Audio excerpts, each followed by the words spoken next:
Olá, pessoal. Boa noite para todo mundo. Vamos chegando que hoje o assunto tá quente. O André já vai entrar aqui com a gente também e a gente vai falar sobre pesquisa de resíduo de antibiótico em leite, que parece um assunto batido, eu coloquei lá na legenda da live, mas só parece. André, já vou te chamar, tá? Novidade, cada hora é um babado, dúvidas que não param de chegar. Oi, André, só precisa virar a sua câmera. Tem Ah, um sim, botão. espera só um instantinho aqui. Já Ah, foi. Olá, boa noite, André. Que bom falar com você Tudo agora, assim, bem? quase que pessoalmente. Não, a gente já tem uns dias que a gente está trocando mensagem, mas a minha correria, a gente não tinha conseguido bater um papo tete a tete assim ainda. Não, que bom É falar com você. verdade. Que bom Tá ver. bem corrido mesmo. Que bom. Inclusive foi difícil para a gente conseguir a agenda, a sua agenda também. Você não está em casa hoje, né? Você não está no Não, escritório, não. no conforto lá. A gente está aqui trabalhando com os clientes, fazendo alguns treinamentos aqui. Estou no Rio Grande do Sul. Pois é, e muito obrigada, assim, mais uma vez, pela disponibilidade, pela generosidade de vir bater esse papo com a gente, porque, como eu disse, André, parece um assunto batido, mas, na verdade, é um assunto que todos os dias tem dúvida, todos os dias deixa muita gente de calça na curta, Sim. assim, na mão, segurando, já direto eu atendo aí. Mas, para a gente começar, André, eu queria que você contasse um pouquinho, explicasse um pouquinho quem é você nesse cenário aí de lácteos, né? E falasse um pouquinho da Somaticel também, que é uma empresa que, para mim, ela é uma das mais jovens aí. Eu não sei se eu estou errada, você já vai me corrigir. A gente não ensaiou antes, então já vai me corrigindo. Mas é uma empresa Não, relativamente jovem no segmento e que eu tenho sentido, não por estar na sua presença, estou dizendo isso, mas eu tenho clientes que podem confirmar, eu tenho sentido muita segurança no produto que vocês estão vendendo e no atendimento, que eu acho que está fazendo muita diferença. E eu tenho, até esses dias o Ivandro entrou em contato comigo e falou para mim, eu queria conversar, entender um pouco do seu trabalho. Eu falei, olha, do meu você pode não entender, mas eu já entendo o seu, eu fico indicando vocês até sem nem mesmo conhecê-los pessoalmente, assim, porque eu já vi o bom desempenho do produto e me trouxe uma segurança. O pessoal que me segue há mais tempo sabe que eu dificilmente trabalho com parceria, muito raro mesmo, e dificilmente indico. Ainda esses dias alguém entrou em contato comigo querendo que eu indicasse um negócio. Eu falei, viu, mas eu nem trabalho com isso, como é que eu vou indicar? Então, eu tenho que sentir segurança mesmo, sabe? Então, me conta um pouquinho, vai. Quem é você e não, quem é legal. o que é a Somaticel? Deixa eu explicar um pouquinho. Bom, eu trabalho com alimentos desde 1977, que eu comecei a trabalhar. E já estou nisso já há 46 anos, né? E trabalhei 12 anos e meio na Nestlé, depois trabalhei mais 7 anos na Vigor, aí trabalhei um tempo também como consultor, sempre na área de alimentos, muito ligado à parte de laticínios. Quando teve a primeira norma, que foi a Instrução Normativa 51, eu trabalhei também com o CONIL, que era o Conselho Nacional das Indústrias de Laticínios, fazendo a parte de redação da primeira norma.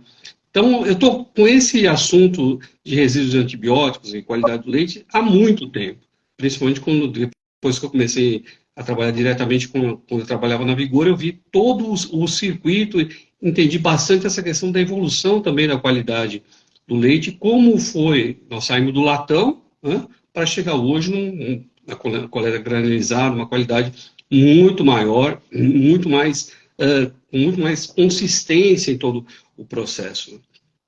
E eu sou químico, sempre trabalhei nessa área de qualidade, garantia da qualidade, parte de P&D também fiz alguma coisa, mas principalmente a questão de análises e sistemas de qualidade. Esse é o meu maior trabalho. E a Somaticel, você tem razão, a Somaticel é uma empresa jovem. A gente fundou a empresa em 2018 e para quê? Qual era a finalidade?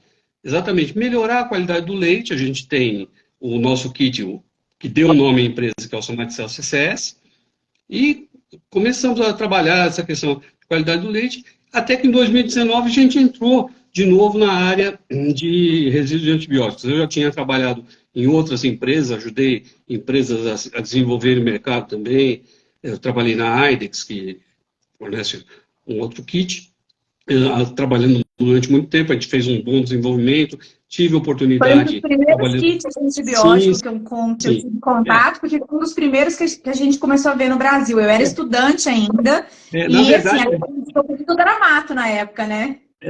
é bem interessante porque isso surgiu, eu sempre conto essa história, mas é bem interessante a história. Em 1994, eu trabalhava na Vigor. E a gente tinha um problema muito sério, porque nós recebíamos na época 1,5 milhão de litros de leite, e a Vigor fica no centro de São Paulo. A gente tinha lá 80 carretas, 90 carretas, fazendo uma fila danada. Isso ocasionava um problema seríssimo para a vizinhança. E o presidente da empresa me falou: você tem que encontrar algum jeito da gente liberar o leite, porque a inspeção federal era muito rigorosa, e falou: não, só entra o leite depois de feita a análise.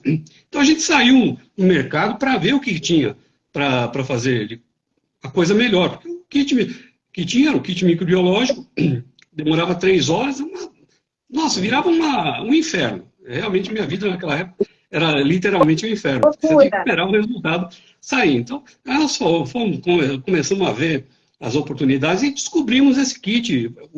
Na verdade, era o SNAP na época, que foi um kit trazido numa missão no consulado americano. Conhecemos o kit e procuramos ver. A primeira importação nós fizemos por conta da Vigor e depois teve empresas que já sabiam que a gente usava e tinha interesse em fazer a importação e começou a trazer o kit aqui no Brasil. Nós fomos os primeiros realmente, em virtude da necessidade, porque a gente queria ter um padrão de qualidade. A direção da empresa me falou: olha, você tem que ter, nós não vamos abrir mão da qualidade, a inspeção federal é a mesma coisa, mas nós buscamos uma alternativa. É sempre assim, quando você está aperta o calo, você tem que encontrar uma saída melhor do que a gente tem. E foi exatamente isso. A partir disso, a gente começou a fazer, na época era só beta e tetra, né? Só a beta, aliás. Só bem, grande.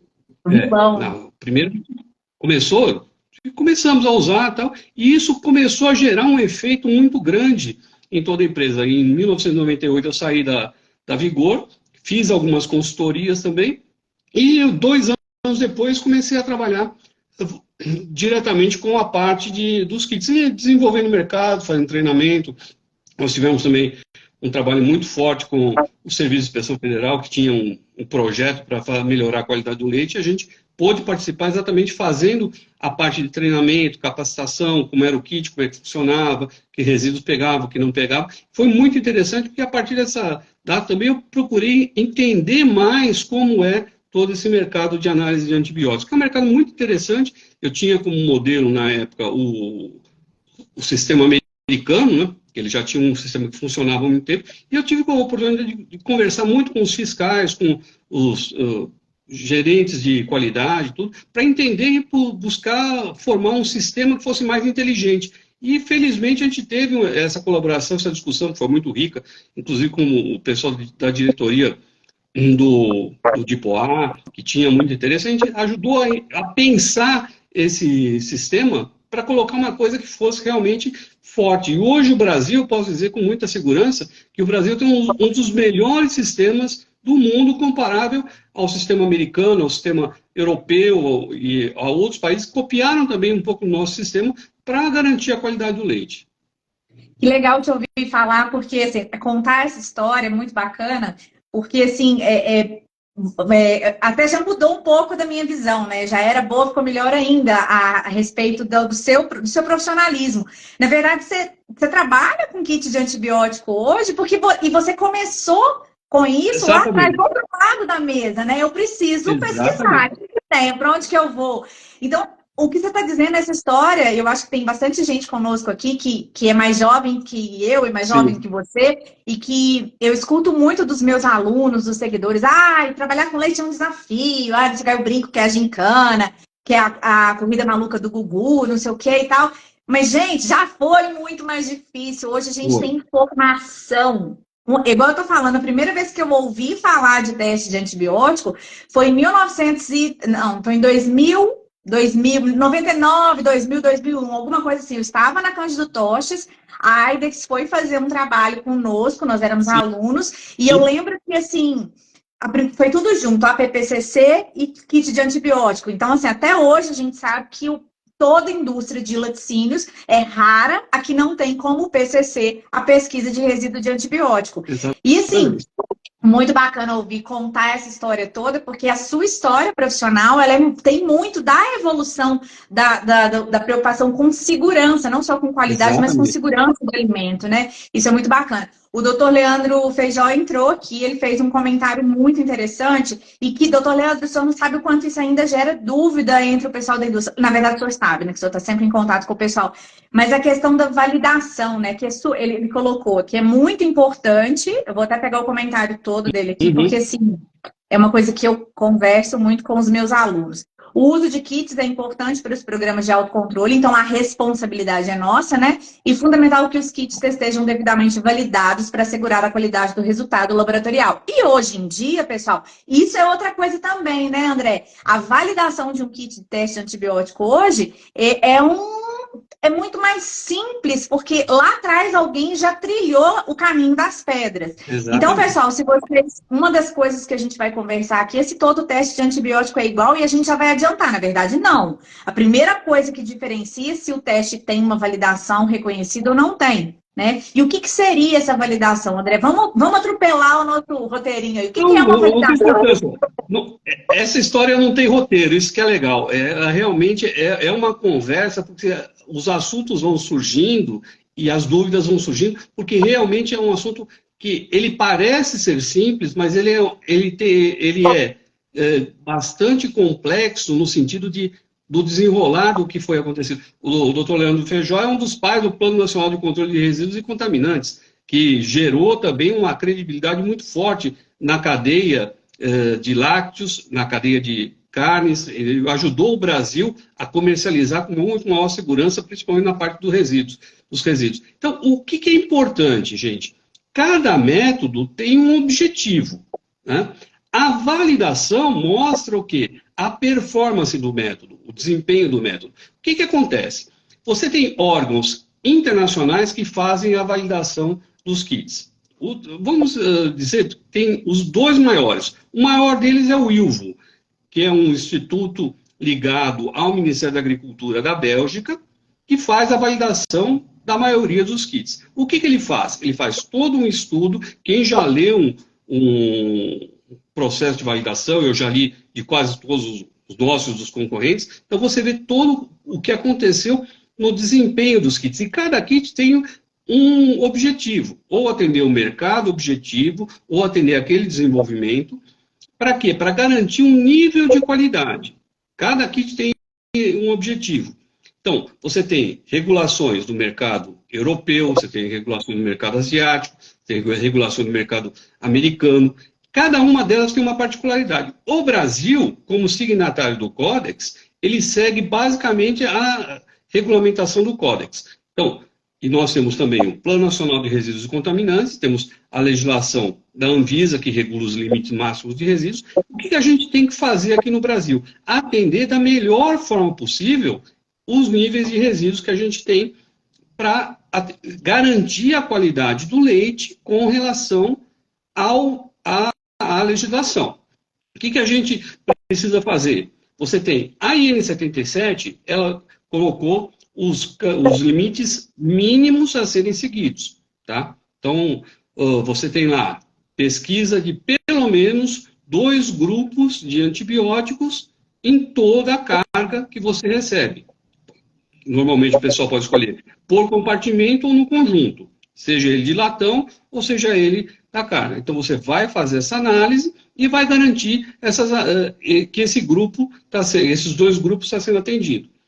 O Brasil, ele, diferentemente de outros países, ele tem uma regulação específica. Por exemplo, aqui a gente tem quantos beta-lactâmicos a gente tem disponíveis para venda. E aí nós estamos falando de medicamento, né? Exatamente. Porque eu acho que isso, só fazer um parênteses, André, isso é uma coisa que as pessoas ainda não entenderam. Aquele nomezinho lá, beta, tetra, tem muita gente que ainda não entendeu, são grupos. Então, existem vários nomes de medicamentos veterinários, vamos dizer assim, que estão dentro daquele grupo. O que é mais comum em cada região? Então, eu fico vendo, às vezes, a história do copia e cola, o pessoal pega assim, o fulano faz desse jeito, eu vou fazer também. Ou tá uma vida inteira fazendo só beta e tetra, porque sempre foi assim. E não, isso muda. né, André? Muda. Quais são? A gente tem uma infinidade de possibilidades aí, e é isso que a gente tem que garantir. Não é que não tem beta e tetra, é que não tem nada.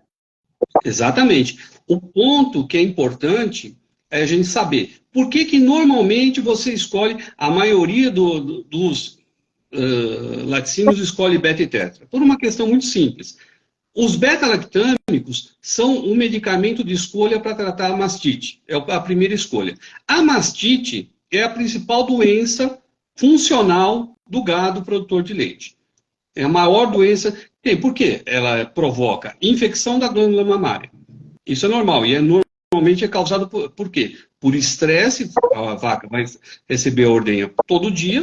Então, a chance de você ter uma infecção na glândula mamária é muito maior, porque todo dia você vai ordenhar.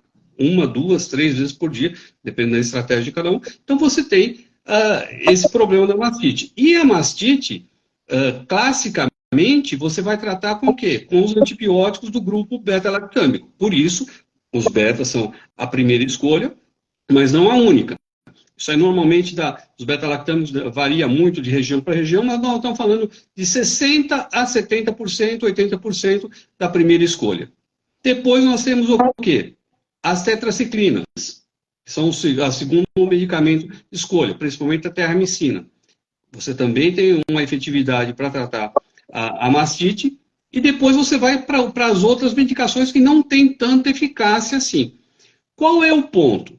Como você tem primeiro beta e segundo as tetraciclinas, você está cobrindo normalmente entre 80% a 90% dos medicamentos. Então, é uma escolha lógica essas duas famílias, porque você, claro, você poderia fazer tudo? Sim, poderia fazer tudo. Deveria fazer tudo? Deveria fazer tudo. Só que você tem o seguinte ponto, você tem o aspecto econômico e você tem também o que é usado na região. Então, os veterinários e os técnicos das empresas devem fazer uma pesquisa para ter certeza que esses dois medicamentos representam realmente significativamente as primeiras escolhas. E normalmente é assim. Beta e tetra é o que mais se escolhe. Nos beta-lactâmicos nós temos 16 princípios ativos e nas tetraciclinas nós temos 4 princípios ativos.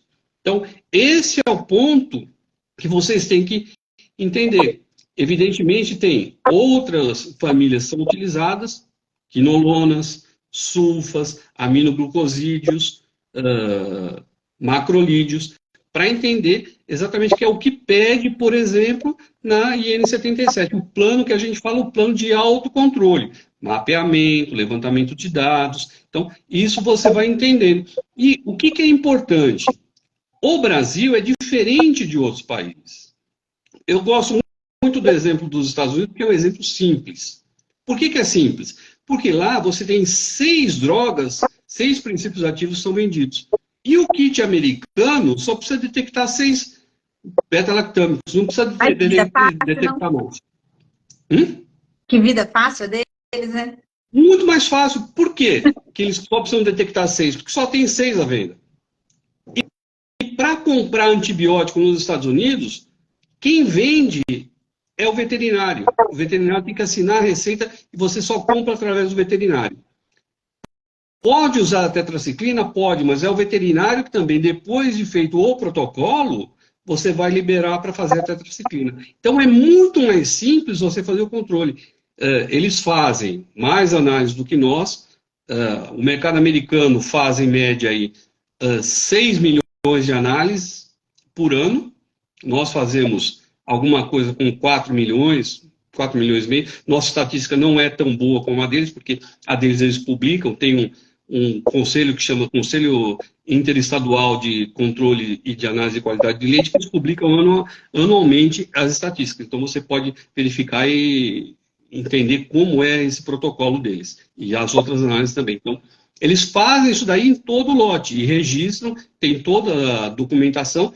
A parte que é mais forte deles é a parte da legislação e da aplicação da lei, inclusive com registros e rastreabilidade. Isso eles estão bem na frente da gente. Não em quantidade de análise e rastreabilidade. Nós somos muito fortes nisso, mas a parte da estatística e da publicação dos dados deles é muito forte e muito interessante.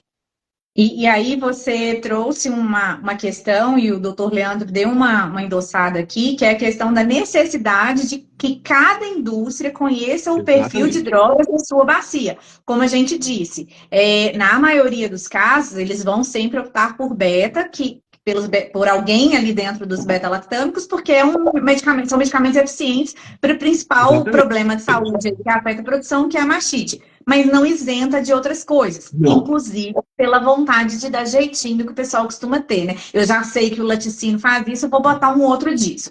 Então, eu Esse acho é que o ele ponto. traz muito a questão do programa de qualificação de fornecedores de leite, que é o PQFL, que é extremamente importante, e que é um negócio, assim, que se for bem feito, dá trabalho, mas bem-vindo ao mundo adulto, a gente tem trabalho mesmo. Mas se for bem feito, o retorno para a indústria é enorme e Enorme. não tem como, em qualidade, em tranquilidade, em cadência de trabalho, e você descarta menos leite, você tem menos indisposição com o produtor, se você tem aquele contato direto com eles. Então, assim, eu tenho vários relatos de pessoas dizendo, olha, Carol, no começo eu achava, putz, mais um trabalho, mas hoje eu entendo o quanto isso foi positivo para a indústria. Deu trabalho, mas uma vez implementado, é só deixar rodando, e aí funciona muito bem, e é uma mão na roda para a gente ter um controle, um monitoramento da presença de resíduos eficiente real, de fato, não só para atender legislação, não só para preencher planilha, não só para dar relatório da satisfação, Sim. perdi a palavra, mas satisfação para fiscalização, mas para a qualidade do seu produto, né? O mais importante é exatamente isso. Você tem que ter certeza do leite que você utiliza. Porque é aquela velha máxima. Você pode fazer um produto ruim com leite bom, mas é muito difícil fazer um produto bom com leite ruim. Isso é uma coisa que tem que ficar clara. A qualidade do leite é fundamental para você ter um produto final de excelente qualidade. Hoje, por exemplo, de manhã eu estava no laticínio e a gente provou um parmesão com maturação de 18 meses. E o Ivan estava comigo e falou, nossa, mas eu comi esse queijo, estava excelente, está tão bom, por que eu não senti nada, não sinto isso aqui normalmente nos ossos que eu como? Eu falei, qualidade da matéria-prima.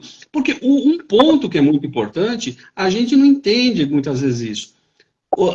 O leite com antibiótico, ele é proveniente de uma vaca doente. Isso daí está desde os primórdios do rispoá. Que É uma sacola de vaca... coisa ruim, né? É vaca doente, é leite com resíduo de medicamento que faz mal para mim, é uma sacola de coisa ruim. Então, esse é o ponto. Você tem que controlar e chegar na origem para impedir que a vaca doente forneça o leite.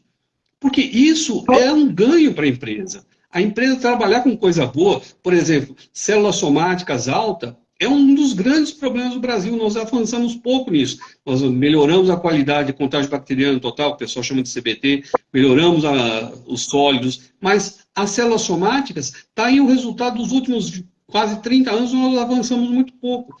Isso quer dizer o quê? Nós ainda temos a CCS alta, significa duas coisas. Um manejo que não está tão bom e também a possibilidade aumentada de vacas com infecção com mastite. Então, isso a gente tem que entender. E por isso também, controlar o resíduo de antibiótico é uma das etapas e é uma das ações que tem que levar você para a próxima ação, que é você fazer o quê? A rastreabilidade, identificar onde está o problema, como diz, inclusive, na legislação, para quê? Para melhorar a qualidade do leite. Esse é o objetivo que você faz um controle. O controle às vezes o pessoal acha que é uma atividade que se esgota por si só. Não, ela tem que gerar uma outra ação. Ela vai gerar uma ação subsequente, que é você melhorar a qualidade do seu produto, ir até a origem do problema e corrigir esse problema, porque aí você vai estar trabalhando efetivamente para ter o quê? Uma qualidade muito melhor do seu produto final. O Edvarzinho, já até trabalhei com ele entrou aqui, eu não tive, na hora que ele entrou, ele deu um oi, eu não consegui. Oi, Edvarzinho, muito tempo que a gente não se fala. Aliás, eu vi uma foto do seu filho, ele é a sua cara, né? Pelo amor de Deus, Xerox, é mini Edvarzinho. E o doutor Leandro pegaram a mesma questão aqui, mas sob aspectos diferentes, né? O Edvarzinho, como ele trabalha na área comercial, ele falou assim, olha, tem muita empresa que compra por preço só. E o doutor Leandro reforçou isso e falou que um dos grandes... E aí, quando eu li isso aqui, eu comecei a rir, porque eu vi a cena, né? os grandes furos que eles pegam, os fiscais pegam em auditoria, quando eles perguntam, porque hoje, graças a Deus, a fiscalização é uma fiscalização de fato preocupada com a segurança, né? Assim, com um amadurecimento, uma visão amadurecida, né? Os fiscais que a gente fiscalização aprendeu a entender o assunto e investigar de forma sistemática. A legislação, inclusive, foi para essa linha de sistematização e de controle de processo, e não controle de pessoas. Esse é o grande avanço que a gente tem, controlar realmente os processos. E isso é uma coisa, Carol, que é muito interessante. Você falou, por exemplo, uma das coisas que eu ministrei muitos cursos ali também, quando eu trabalhava, na época da Madasa, também que a gente ia na Cândido Tossi e falava quando eu fazia do APPCC. Um dos pontos é o que é a pergunta. Tá, você vai controlar o ponto crítico, mas qual é o seu nível de segurança? Quanto você garante isso daqui?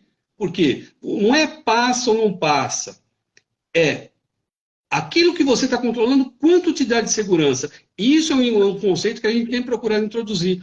Por isso que também, quando a gente trouxe os nossos kits da Somaticel, o que a gente fez? Procurou trazer os kits mais completos possíveis. E uma das coisas que a gente bate muito com os nossos clientes, qual o nível de proteção que você quer.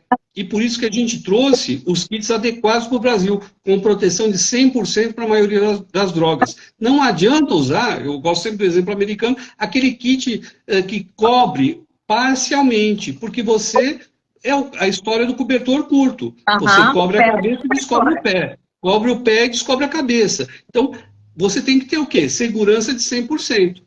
Isso é um dos conceitos que a gente tem que usar, exatamente, é uma aplicação do APPCC. Qual é o seu nível de garantia? O que você está garantindo aqui com essa análise? Você controla 100%? Qual a chance de entrar um produto fora do padrão? Isso é muito importante para que as pessoas entendam. E por isso a gente traz exatamente produtos para garantia de 100% dessas análises. Para quê? Porque o cliente não tenha essa preocupação. Como você disse, eu já estive do outro lado do balcão. Eu já estive recebendo o problema. Então, a pergunta que eu sempre fazia é qual o nível de proteção que isso me dá? E às vezes a gente não vê o pessoal fazendo essa pergunta, e às vezes a questão de comprar por preço não é ruim. Isso faz parte também do gestor. Não é para comprar o mais caro, é para comprar o que atende a sua demanda. Exatamente. Que te protege. É valorizar o recurso que você tem. Você pode comprar por preço, só que você tem que entender o seguinte: se você está comprando um kit que te dá proteção de 70%, é 30% de chance de ter problema. Se você compra um kit com 80% de proteção, é 20% de chance de ter problema. Você tem que saber aquilo que você está comprando. E não simplesmente falar, todos os kits, é tudo igual. Não, os kits são diferentes. E é importante você estudar o quê? As validações dos kits. É um trabalho que a gente faz exatamente quando a gente chega num cliente, a gente pergunta o que ele quer. O que você quer de proteção? Não, eu quero... ontem mesmo o cliente falou, eu estou usando um kit aqui e é tudo igual. Eu falo, não, o que você está usando te dá proteção de 70%. Eu nunca tive problema. É sorte. Porque mas é igual seguro de carro. Você escolhe o que você quer contratar. A franquia vai ser alta. Isso é importante ele entender. Ele vai pagar uma franquia alta, aquele negócio. Ou você paga um seguro mais caro sem franquia, ou você paga um mais barato e vai ter a franquia. De quanto é a franquia? O carro custa 50 mil, a franquia quanto é? 40. Não sei, eu pagaria um seguro assim. Mas cada um corre o risco que quer, né? E aí o doutor Leandro falou e eu fiquei lembrando de cenas, né? Quando as pessoas são auditadas e perguntam assim, mas por que você escolheu esse kit? Ou por que você montou esse cronograma para pesquisar as duas e as demais para as quais existem kits disponíveis e tal? E a pessoa fica, e ela não sabe responder, porque na verdade a resposta que ela tem para dar, na maioria das vezes, quando ela agarra no que é, ou já era assim quando eu cheguei, e aí, né, ela devia bater no peito e falar, eu preguiçosamente não estudei para ver se precisava reavaliar, né? Eu cheguei e aceitei, Ou então é porque compras que comprou e decidiu, enfim, isso está mudando. Eu fico muito feliz que isso está mudando. Hoje em dia, nós da qualidade, nós temos um canal de comunicação com o pessoal de compras ou com quem assina o cheque tão importante, tão aberto quanto o pessoal de P&D, quanto o pessoal de produção tem há muito tempo, né? A indústria, a mentalidade do empresário, ela está mudando, seja por uma pressão aí obrigada Ministério, qualidade agradece. A gente passa aperto nas auditorias, mas no fim a gente agradece a forcinha que a gente acaba ganhando, né? E também pela preocupação, pela cultura de segurança de alimentos mesmo. As pessoas hoje têm muita informação, muita mesmo, né? A Tainá está perguntando aqui se existe algum teste que abrange todos os tipos de substância. Um teste único, André. Não. Existe? Infelizmente, não existe. Isso seria muito bom se existisse. O pessoal tem aquela crença no método microbiológico. O método microbiológico pega tudo. Ótimo. Infelizmente, não pega. Quando você olha, esse é um assunto bem interessante, eu estava até fazendo uma revisão bibliográfica antes da gente entrar aqui, estava vendo. O método microbiológico, por exemplo, ele está validado para quê? Quando a gente fala em validação, beta e tetra, só. Por quê? Ele tem os critérios da União Europeia e da OAC, você tem que ter um mínimo de detecção das famílias para poder dizer que você pega aquele grupo. Normalmente é acima de 60% ou próximo de 60%. Os métodos microbiológicos que estão à venda no Brasil, eles pegam ao redor de 60% dos beta-lactâmicos e 75% das tetracitrinas. Não pegam mais do que isso. Sulfas não chega a 10%. Aminoglucosídeos, 20%. E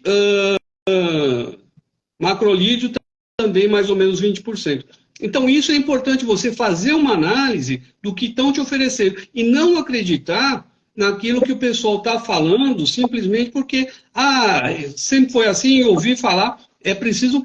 O trabalho científico, ele exige que o profissional habilitado, o responsável técnico, faça o quê? Um trabalho efetivo para saber aquilo que ele está recomendando, porque ele vai ser depois responsabilizado pela escolha que ele fez. Não adianta falar, alguém me indicou, alguém da fiscalização falou que é bom. Isso, às vezes, o pessoal se esconde muito nessa questão da indicação da parte histórica. É importante você ter o quê? O embasamento científico. E eu sempre gosto de trabalhar, de novo, na questão do APPCC. Você tem que ter o quê? Evidências científicas. E a evidência científica mostra o quê? Você tem que ter um respaldo da literatura, uma validação, um trabalho que diga que aquilo realmente é verdadeiro. Não adianta a gente pegar só uma coisa que sempre foi feita. Você tem que ter o respaldo da validação e da documentação científica. E, infelizmente, esses métodos, eles pegam muito pouco. Quando você pega das famílias que tem, eles não chegam nem a 30% de todas as famílias que eles dizem que pegam. Então, você está descoberto. Pior do que não fazer é a falsa sensação de que você não tem problema nenhum. Tudo bem, né? Exatamente. Porque se você não faz, você sabe que está correndo um risco. O problema é quando você faz uso do método inadequado, você acha que tem uma segurança que você não tem. E você quer ver um negócio? Já viu aquele... Eu esqueci como chama aquele bonequinho branco agora que aparece com várias expressões. Tem o bolo lá dele. Eu esqueci, tem um nome, Flow, um trem assim. E aí tem uma imagem dele que ele tá com a mão assim chorando. É mais ou menos a minha cara quando eu pego num laticínio e tá lá no manual de bancada, no programa de autocontrole de análise laboratorial, sei lá, em algum documento onde ele descreve a questão do recebimento do leite, das análises são feitas, e ele coloca assim, porque a gente faz o pool dos compartimentos do caminhão, ok, tá atendendo. Em caso positivo, a gente rastreia utilizando o teste lento. Eu falo, mas peraí, loucura, entendeu? É loucura, como assim? Não é a mesma coisa. Pessoal, se você usa um teste de beta-tetriquino, por exemplo, e ele dá positivo para beta, você tem que usar o mesmo teste que você usou no leite de conjunto, o mesmo teste para rastrear compartimento, para rastrear produtor, porque você está procurando a mesma coisa. Aí, às vezes, fala para mim assim, deu positivo no caminhão, mas não achei o produtor. Então. Aí a primeira culpa, quem coletou a amostra. Coletou errado, ela não coletou direito. Você vai olhar, o kit é diferente. Tipo assim, você está conversando em alemão com um negócio que é chinês. Não vai, não dá comunicação naquilo ali, né? E o mais interessante interessante é isso que você falou, por exemplo. Às vezes o pessoal deu positivo, ele usou um kit lá que detecta 4 famílias. Por exemplo, deu quinolona. Aí ele vai rastrear com um kit microbiológico. A pergunta é, quantas quinolonas pegam os kits microbiológicos que estão à venda aqui no Brasil? Quase nenhuma, né? Pouquíssimo que é que nenhuma. pega. Ele não pega nenhuma quinolona. E a quinolona é a terceira droga mais utilizada. Tanto Então, veja. tempo atrás, quando a gente saiu daquela mania, que era uma mania, a gente só precisava beta e teta, beta e teta. E de repente começou a aparecer um sulfa, e aí eu lembro que eu estava trabalhando na área técnico-comercial na época, começou a vir uma demanda de quino, porque estava aparecendo. E eu falei, gente, o povo descobriu, porque era a história do descarte zero, não sei o quê, que foi uma novela, né? Hoje está todo mundo mais familiarizado, que descarte zero não quer dizer que não deixa nada, quer dizer que deixa pouco, mas enfim. E assim, a quinolona foi uma queridinha do outro lado, uma época, né? E a gente começou a ficar. Então não adianta, é o que você falou, né? O pior do que a gente não saber é você saber ignorar. Eu falo, a ignorância ela é uma bênção, mas a partir do momento que você sabe, não dá para deitar tranquilo e falar, não, eu recebi o leite, porque na hora que eu rastreei, eu não encontrei. Gente, não tem como. Repete o teste no leite conjunto, confirma, né? E aí a gente discute depois, e tem que usar o mesmo. Então você não vai encontrar mesmo. E o pior é que o teste microbiológico ele é tão limitado que o que acontece? Como ele só detecta ao redor de 60% das drogas, você corre o risco de passar só beta e teta. Passa o beta e teta, deu positivo. Rastreia com o microbiológico, não encontra. E aí você fala, falso positivo. Não. Simplesmente você usou o método errado. Porque ele não tem capacidade. É aquela questão, a gente recebe muito essa questão. Nosso teste, por exemplo, detecta 100%. Então, o que o pessoal fala às vezes? Analisa com o nosso, dá positivo. Analisa com o outro, dá negativo. Ah, então o leite está bom? Não. Se você está usando um teste mais completo e deu positivo, usa um menos completo e dá negativo, significa só que aquele teste não detecta. E o contrário, que acontece muitas vezes. Analisa com um teste mais limitado e dá negativo, com o nosso está positivo. O pessoal não sabe o que fazer. Tenta usar o leite e não fermenta. O que é pior, né? Tenta usar o leite e não fermenta. O pior é quando ele fermenta e aquele resíduo vai, às vezes, sei Exatamente. lá. Não vou ensinar nada, não, mas eles dão um jeitinho, o trem até fermenta, mas o resíduo vai, e aí é uma coisa que estão colocando aqui, a questão da saúde pública é gente. Exatamente. É terrível isso. Porque você tem que saber o seguinte, a questão é, os limites que estão estabelecidos são limites de segurança.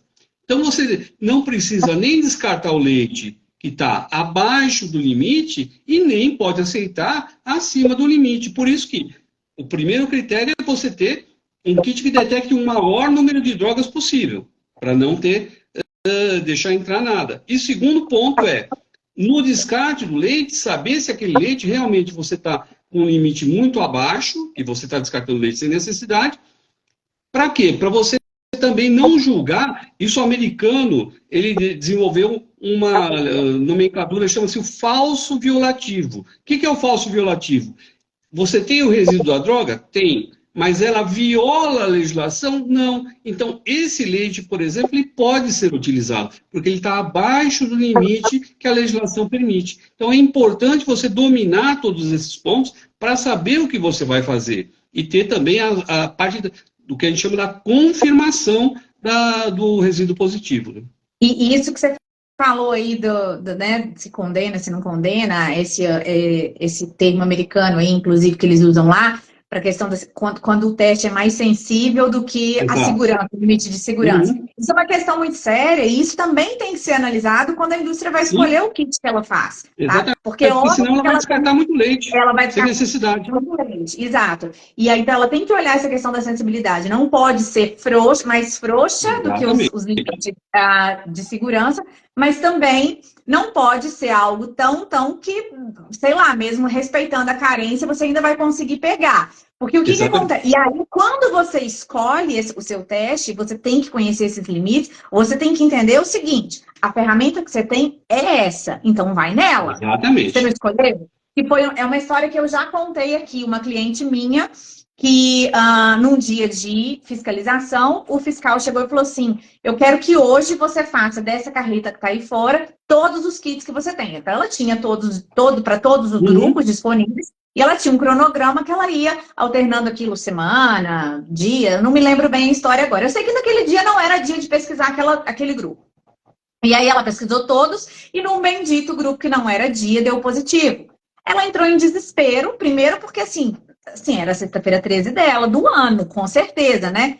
E porque não era para ela fazer aquele teste, o fiscal pediu e não tinha histórico, não tinha, assim, ocorrência daquela droga. Ela até fazia numa frequência muito grande dos outros grupos. A gente até conversou sobre isso para melhorar o levantamento do que é mais utilizado na época e tal, para poder ser uma coisa racional, não ser uma coisa desesperada, vou tirar para todo lado, né? E aí, na hora, ela mandou mensagem para mim e falou assim, viu, deu positivo. E não era para eu fazer. O que eu faço? Eu respondi, descarta. Não tem o que fazer, descarta. É o único destino para leite com resíduo de antibiótico. Ela falou, mas eu tô querendo argumentar com o fiscal que o teste é mais sensível que o limite. Eu falei, não faça isso, porque ele vai te perguntar onde você estava com a cabeça quando você escolheu a ferramenta. Então, toda vez que der, você vai olhar. Ah, mas ele é mais sensível para droguinha, bolinha. Ah, então eu vou receber. Não, não funciona. Se a ferramenta que você escolheu, ela é mais sensível, vai por ela. É um teste qualitativo, ele não é quantitativo, né? Na verdade, todos os testes, e esse também é um tema bastante interessante, todos os testes são semi-quantitativos. Eles têm uma resposta de limite fixo. É diferente, por exemplo, da técnica que o Ministério da Agricultura usa como oficial, que é o HPLC, com detecção massa-massa, que esse é quantitativo. Mas os kits, eles respondem a uma quantidade. Ele não é só qualitativo, ele é semi-quantitativo, ele responde a um limite fixo. Isso é muito importante, porque quando você escolhe, você colocou o critério que você vai tomar quando tiver o valor positivo, vai depender também do estudo que você fez para saber o que vai acontecer. Por exemplo... Sim, você fez tudo, né? Se você fez a sua lição de casa. Exatamente. Porque, por exemplo, vamos lá, uma coisa que é muito comum, quinolona. A quinolona, a maioria dos kits detectam a enrofloxacina, que é muito utilizada, abaixo de 1 ppb. Por que detecta abaixo de 1 ppb? Seria a pergunta. Porque a legislação americana não admite nenhum resíduo de quinolona no leite, assim como vários países do mundo. Então, o pessoal escolhe aquele kit que foi desenvolvido para um determinado mercado e usa aqui no Brasil. Mas o Brasil tem um limite permitido, que não é ausência, não é zero. Então, você tem que entender aquilo ali, que você escolheu o kit errado. Você usou a ferramenta errada e você não estudou e não colocou no seu PAC, como foi dito, não colocou lá no seu POP, dizendo o seguinte, ó, o meu limite de detecção aqui é 1 ppb e a legislação, por exemplo, é 50. Mas é 50 vezes acima que eu posso receber, sim, é o que está no Códex, por exemplo. Então, você tem que entender isso daí, porque senão você vai descartar leite sem necessidade, sim, vai descartar leite sem necessidade. Mas você fez essa escolha quando colocou aquele kit para o julgamento, porque senão vai ficar muito difícil, como você comentou. O analista lá na bancada, no domingo de manhã, está sozinho, recebeu o leite fora do padrão, o que ele vai fazer? Liga para o supervisor. Ele ligou para o supervisor naquele dia está no meio do caminho, está sem sinal e ninguém falou nada. O outro também não respondeu. O que ele vai fazer? Ele vai ler o procedimento e vai falar, descarte, acabou, não tem o que fazer. Aí, você vai criar um problema com o produtor, porque o produtor não fez nada de errado, porque o leite está abaixo do limite de condenação. Não é problema do produtor. Então, você criou um problema para você mesmo por uma escolha errada da ferramenta, é isso que você está falando. Nós temos um limite de 100 km por hora, né? A plaquinha está 100 km por hora, e você está multando alguém que está andando na estrada, empurrando o carro, por excesso de velocidade. Exatamente isso. É essa comparação, é verdade.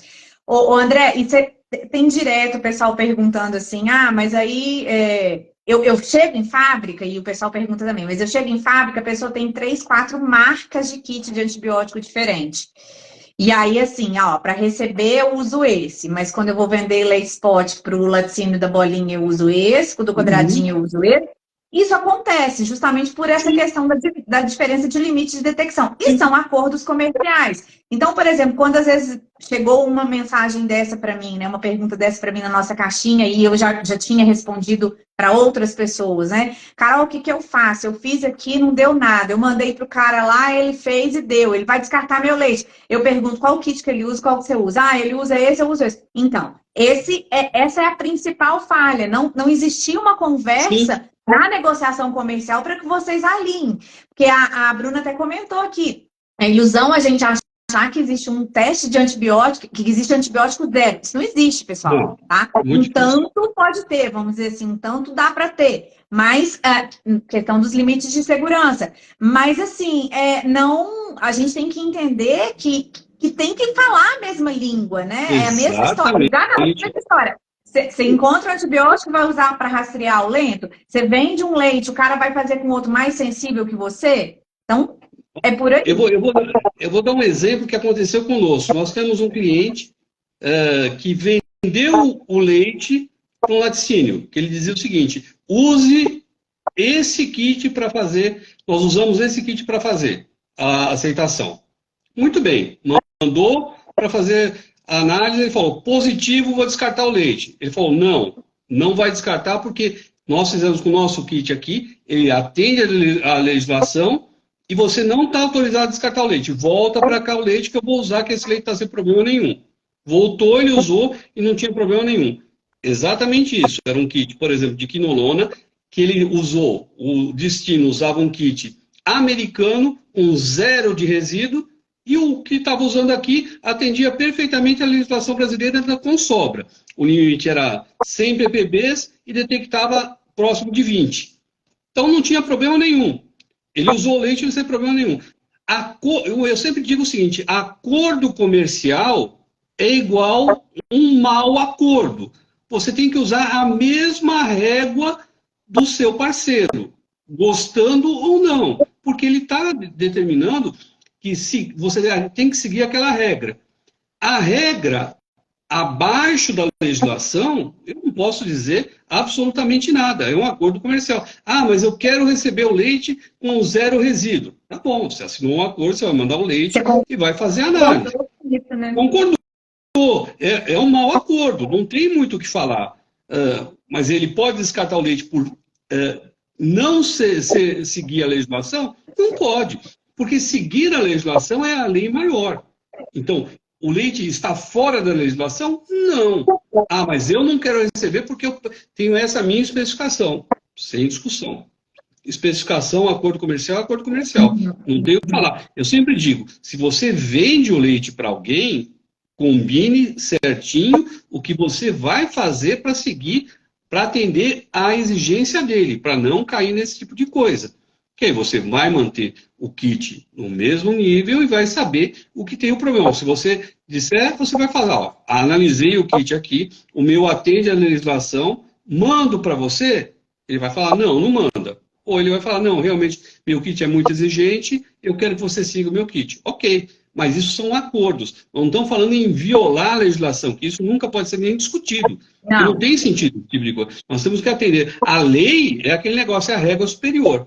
Agora, abaixo, a gente pode trabalhar nesse segmento porque não tem nenhuma violação. Você não corre risco nem tecnológico e nem de saúde pública. Claro, você tem que rastrear, você tem que verificar, você tem que encontrar onde está a origem do problema. Para quê? Para fazer o trabalho de prevenção, que é o que pede qualquer sistema da qualidade, a melhoria contínua.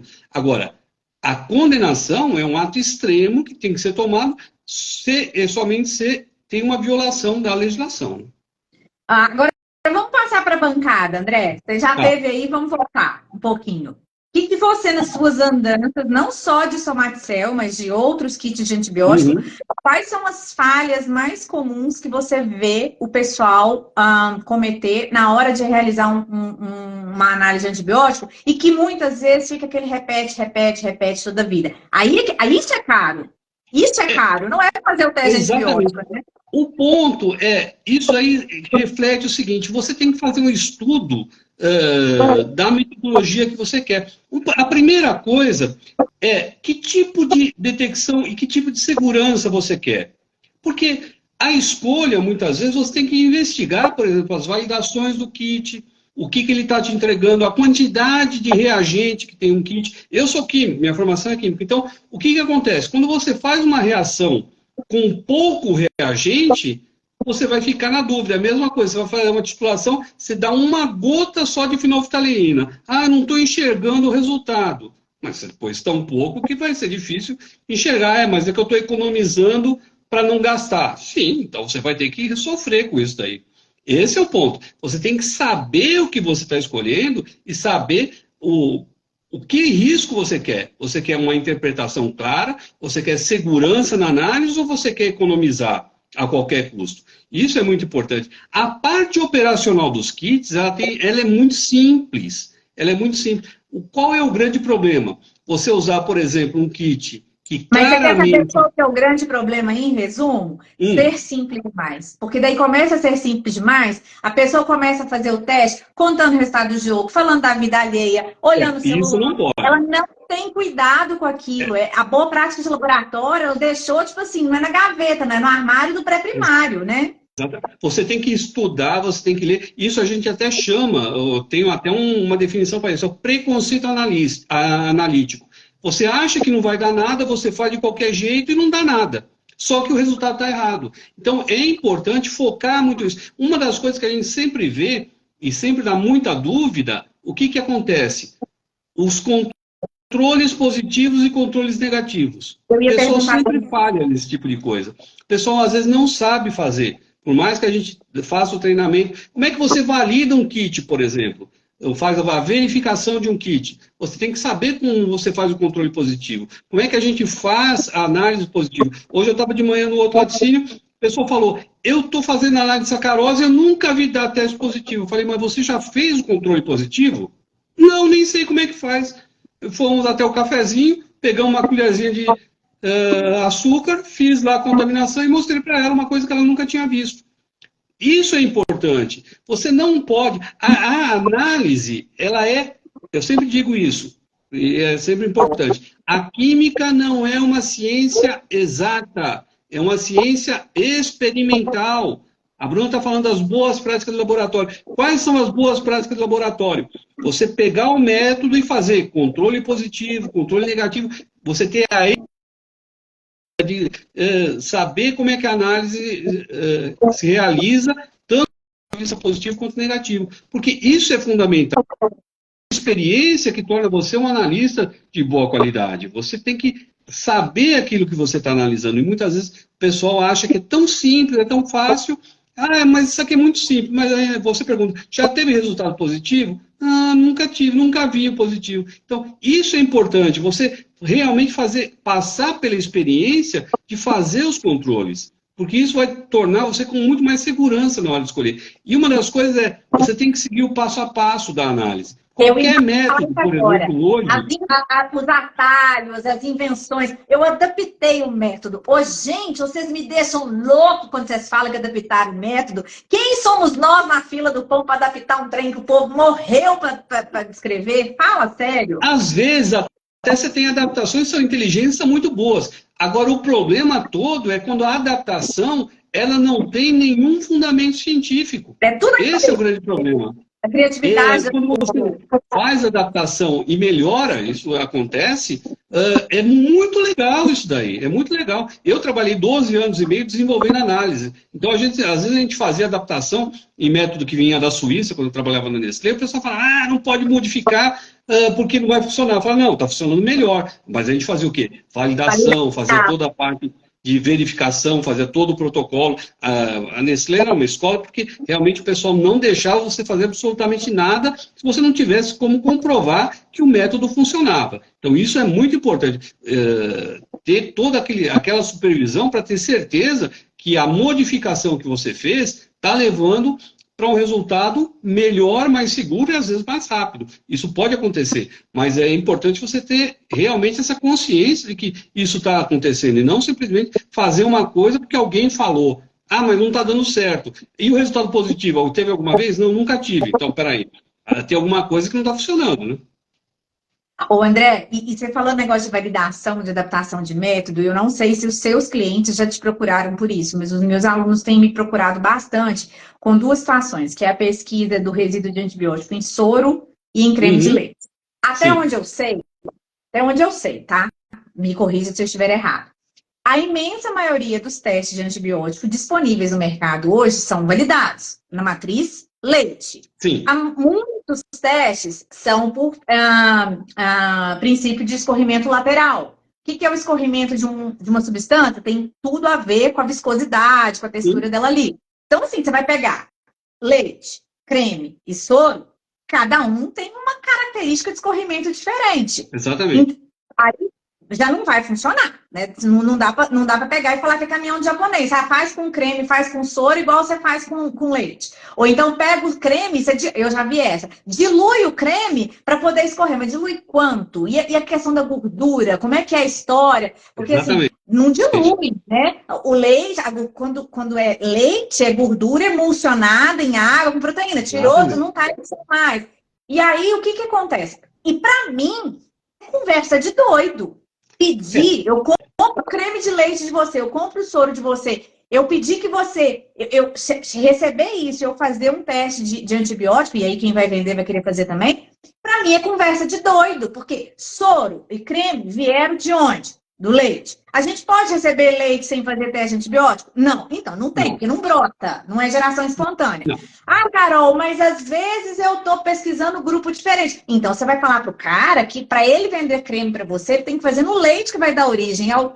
Isso é segurança, isso é racionalidade no Muito processo, mais. né?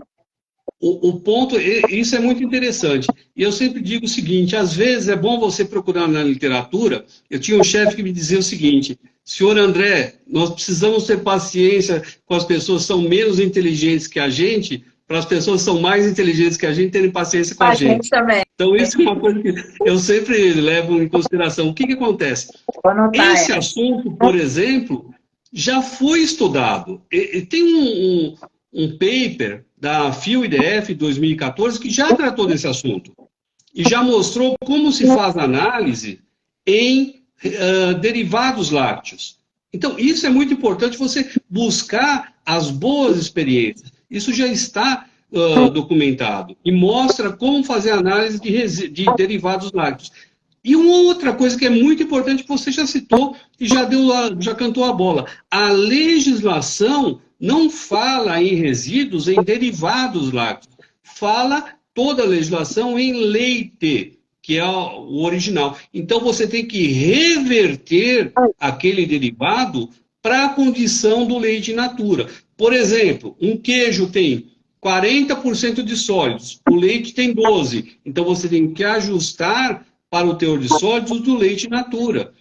Assim, a mesma coisa, creme e outros itens que você vai fazer, e a mesma coisa o soro. Às vezes o pessoal analisa o soro com 30% de sólidos, um soro que foi concentrado, e quer fazer o mesmo tipo de aplicação da metodologia. Só que quanto tem de acidez, por exemplo, num soro com 30% de sólidos? Uma acidez 31 do Ornick, que dá 3% de 0,3% de ácido lático, que é completamente fora do padrão, e você está usando muitas vezes um kit de análise de resíduo antibiótico para determinar a acidez. A acidez inibe a reação dos kits antibióticos, está claro na É legislação. Você tem que usar enzimático, leite então normal. pH limita, né? É específico ali.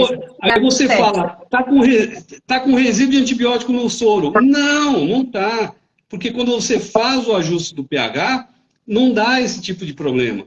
Você está detectando, você está tendo uma inibição do anticorpo pela acidez. E qual é o anticorpo que é mais inibido? Sulfa. Aí o pessoal fala, estou com problema de sulfa. Não, você não tem problema de sulfa. Você tem problema de teste mal feito. Isso está tanto no protocolo da FIO-IDF, quanto em todos os protocolos que você vai usar de empresas sérias que fazem esse tipo de ajuste, que é a orientação correta de como fazer a análise e onde fazer a análise. Você não tem que fazer análise em tudo da mesma forma, você tem que ajustar. Por isso que você disse, não tem kit validado para soro. Por quê? Eles partem do pressuposto que você fez análise do leite. Ah, mas eu quero analisar no derivado. Então você vai no protocolo da FIO-IDF, leia o protocolo, que lá eles mostram como fazer esse ajuste da melhor forma possível. E você tem razão. Muitos kits, por exemplo, não sobem acima de 8%, 9% de gordura no produto. Por quê?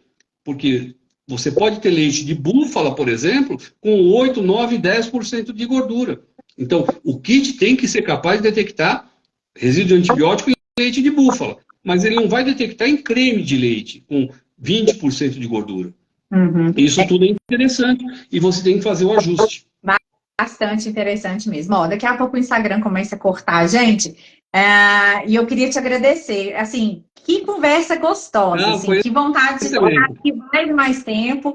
E eu até conversei com o Ivandro, conversei com a Bruna também. Eu quero muito conhecer um pouco mais do que vocês têm, até porque, assim, principalmente agora que eu sei que você já esteve do outro lado, então é para você que a gente vai pedir socorro mesmo, tá ferrado comigo agora. O sofrimento de vocês já foi o meu por muito tempo, né? Que bom!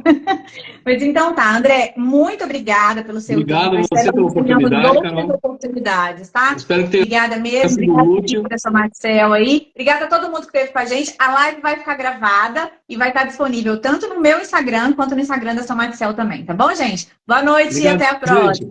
Boa noite, tchau, tchau.